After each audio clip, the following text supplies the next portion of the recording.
place of the defiant speeches, the sombre strains of Beethoven now ring out over Independence Square. This revolution is moving into a new phase. But amidst the flowers and the children's tributes, flashes of something more sinister. Groups of armed men strut through the square with dubious iconography. That yellow armband is a Volksangel, a German symbol used by several SS divisions during the Second World War. Far-right graffiti is appearing, daubed on the walls of the city. The people who brought down the government were overwhelmingly ordinary Ukrainians, students and doctors, workers and even families, people who simply refused to back down. But the most organised and perhaps the most effective were a small number of far-right groups. When it came to confrontations with the police, it was often the nationalists who were the loudest and the most violent. A group calling itself the Right Sector is perhaps the largest. Its members can be seen marching around Kiev in columns of about a dozen. Mostly they carry baseball bats. Sometimes they carry guns. We met these men posing for pictures outside the burnt-out remains of what was once their headquarters. I asked them about their political beliefs. Национал-социалистская тематика иногда в некоторых людях она есть проступает. Как бы, чтобы была единая нация.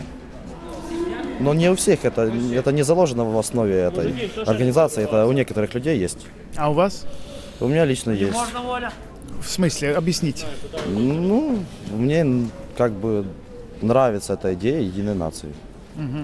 Я хочу, чтобы нация была единая, чтобы один народ, одна страна, одна нация.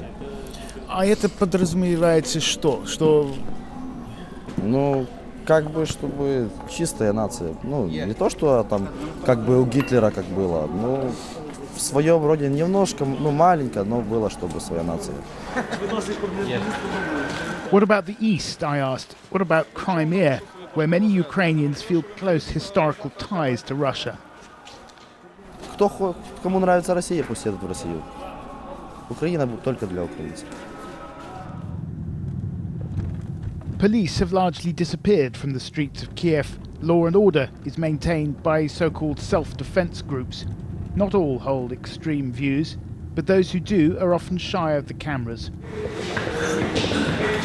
We got a late-night phone call from another group known as C14, inviting us to meet their leader at their new base.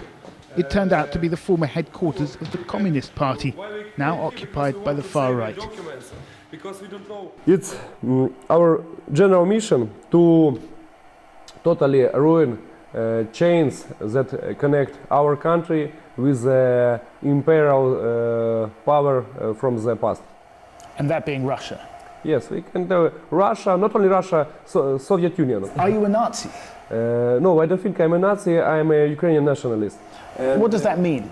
The main confrontation is about that some ethnic groups have control many business structures, some economic, some political forces, and which ethnic groups?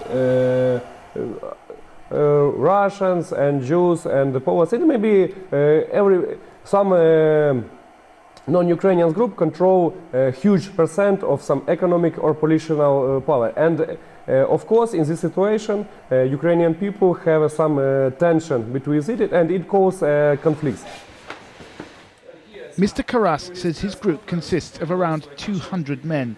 C14 is affiliated with a political party called Svoboda, or Freedom, which now controls 4 ministries in the new government, including the Ministry of Defence.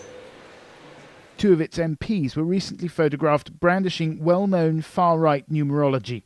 88 stands for the 8th letter of the alphabet, HH, Heil Hitler. We, as Svoboda, in no way espouse Nazism. In fact, we fight against Nazism. For us, Nazism and communism are two sides of the same coin. Those are both totalitarian ideologies which destroyed the Ukrainian nation in the 20th century and fought against Ukrainians and killed millions of Ukrainians.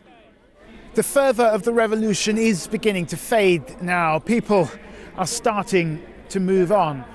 But it's clear that it was the radical groups who kept up the pressure on Viktor Yanukovych, and many of them feel that this really is their victory. The question is, how much power will that give the far right in the new Ukraine? Ukrainian politics is in a state of flux.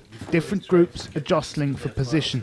Left-wing activists have also taken control of some government buildings, but it's the right that appears to be coming out on top.